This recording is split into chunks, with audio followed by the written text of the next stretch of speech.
lui qui en possède, et on fait appel aussi aux voisins de temps en temps. Donc c'est souvent un chantier assez convivial quelque part. Il y a un casse-croûte à midi pour dire de ne pas perdre de temps, bien sûr, on ne s'arrête pas et on va continuer jusqu'à ce que le maïs soit complètement récolté afin de pouvoir tasser correctement enfin le silo, ce qui est très important pour la conservation, et donc le bâcher ensuite par la suite. Mais donc c'est un chantier qui est généralement convivial, plutôt sympathique, mais qui demande aussi pas mal de dextérité pour les chauffeurs, et puis du suivi. Il faut quand même aller assez vite.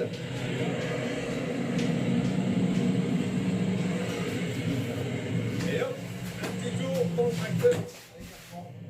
C'est parti. Et ça y est, la remorque devant est remplie, vient de klaxonner. Alors l'inconvénient du maïs, c'est qu'on en a partout, sur les capots, sur le toit, sur les carreaux de temps en temps. Là ça va, on a de la chance, il pleut pas.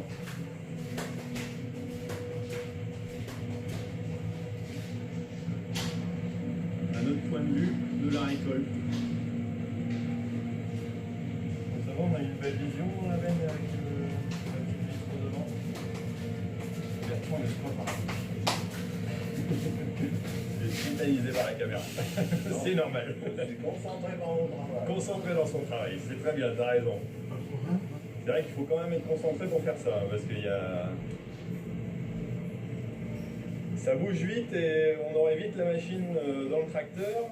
C'est pas toujours évident. Ici j'ai été appelé moi à la rescousse donc pour pouvoir balayer la route, pour la nettoyer correctement. Il y a une vidéo d'ailleurs qui va sortir à ce sujet-là. Et ce qui paraît important aussi pour éviter que les voitures puissent avoir un accident à cause du chantier et donc que l'exploitation soit entre guillemets mis en accusation par rapport à ça. Bon bah écoutez, on arrive à la fin de cette vidéo, alors j'espère que vous en avez appris un peu plus sur le maïs, sur la récolte et donc l'ensilage. Alors c'est vrai qu'ici on a des beaux maïs qui pour autant sont un petit peu attaqués par la pyrale apparemment. Voilà, je connais pas grand chose mais c'est ce qu'on m'a indiqué. Mais au niveau hauteur et développement, honnêtement c'est pas mal. Et voilà, bon bah si vous pensez comme moi que l'agriculture mérite d'être expliquée, n'hésitez pas à partager cette vidéo, à mettre un petit pouce, à mettre un petit j'aime, ça me fera plaisir, ou à mettre un petit commentaire voilà, pour me dire comment vous faites vous, votre maïs, si vous l'avez commencé, si vous l'avez fini, si pour vous c'est la période, et puis les taux de matière sèche, on en a parlé tout à l'heure.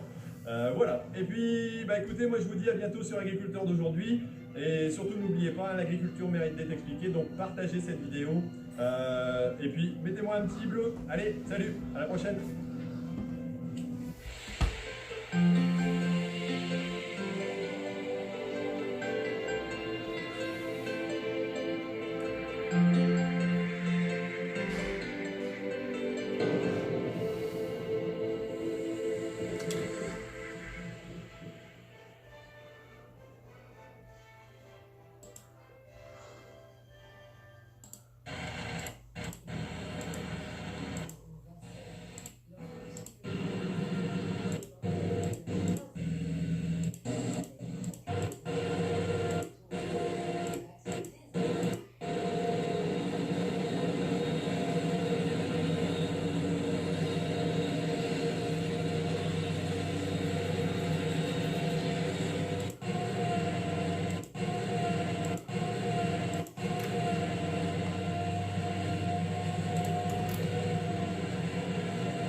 Attends.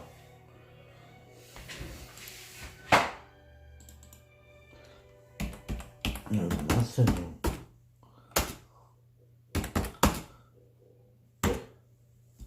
Le maïs. Dis-moi. Ok.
Bonjour à tous et bienvenue ce lundi à l'heure des pros, le journal L'équipe, l'ensemble.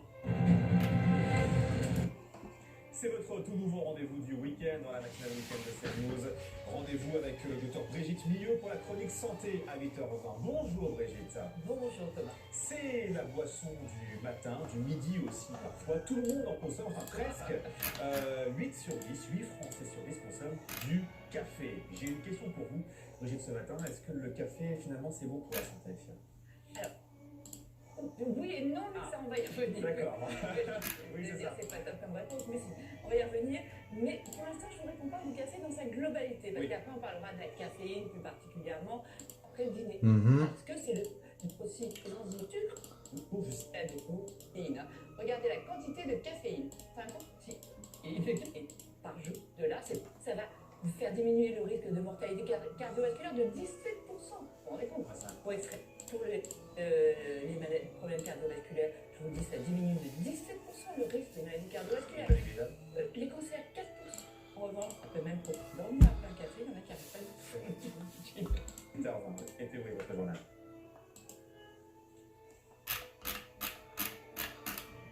Quelques pros. Laissez-vous surprendre par les ventes flash exceptionnelles de rentrée sur un...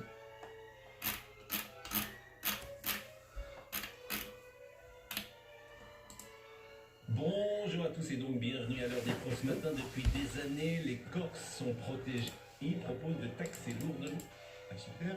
Et qui est identitaire? Oh, bah, il a rien. Oui. Ils ont le sentiment de ne pas vivre comme un blanc. C'est même pas le sentiment, Voilà. c'est qu'ils sont confrontés Voilà, à des c'est ce comportements que j'entends. Alors, il y a deux solutions. Pas Soit ils mentent, acceptable. vous dites soit ils mentent, soit ils sont paranoïaques, je ne dis rien, soit c'est une réalité. Les jours, il est pas ça non plus. Les jours, il est pas ça non plus.